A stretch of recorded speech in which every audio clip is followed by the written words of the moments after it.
talk about the state of the Welsh side after that defeat against Australia. Gord, the problem, I think, is naming that replacement for Pivac. And that was the question we couldn't quite get an answer to, could we? And that's the problem.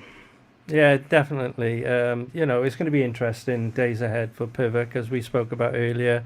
As I said, it has to happen now, Ben, if they're going to do it. If it happens, it happens. If it doesn't, he'll have to go to the duration to the World Cup, and we'll have agony all the way. Yeah, because Fraser, I think what Ken said about, if you change it, if you let him go to the Six Nations, that gets messy, doesn't it? If you make a change 2 or 3 games in.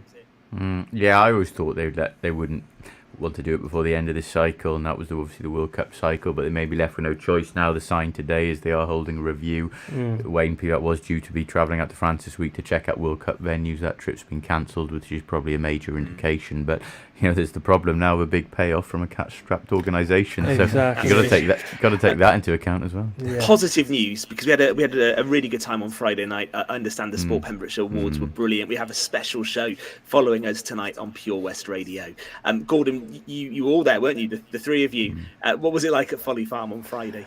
It's brilliant. Fraser and myself have actually been involved in it, so I haven't actually really watched it, but it was the first time that I sat in the audience and thoroughly enjoyed it. It was a tremendous show, and it's tremendous to see the array of sporting talent from around the county. Not just county champions or Welsh champions. You even got world champions involved. Yes.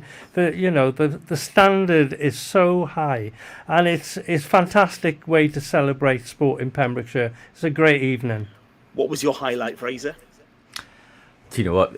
I thought the speech from Rowland Phillips was superb, and God knows him as a character back in the day, and despite whatever serious roles he's taken, he has maintained that. And it was a lovely moment for him, and good, obviously, from my point of view, to see a former St David's RFC and a Croesthorpe boy recognised. But no, look, it was arguably the best evening I've been to at the Sports Awards. You do worry about the concept, whether or not it'll start to wear thin on some people, and to keep rejuvenating it every year. But it was, I think, 186 nominations this year. Shows there's still a big appetite from it for the Pembrokeshire public, and the crowd were really engaged as well. And of course, our own Bill Kahn there as MC was brilliant, really good as always. As always, great job as always. And I thought overall it was one of the best evenings I've been to. And special mention for Brian Griffiths. Absolutely, I mean, he's got his health problems, Brian, but he's been involved at Burton Cricket Club for as long as you can remember. I mean, I think he's 80, 81 possibly,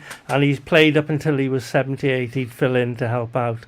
Incredible. And he kept the Oatfield Park in pristine condition. Over 50, 60 years involvement with Burton Cricket Club. What a stalwart he's been.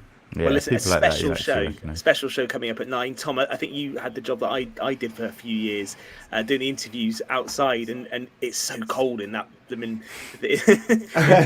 Well, there, isn't it? It is, but it was just winners, one after another, after another. Amazing. So we didn't really have time to sit down and relax. It was my first evening at the Sport Pembrokeshire Awards, and having the honour of speaking to all of the winners one-on-one was brilliant, including Rowland, who you'll hear from later on.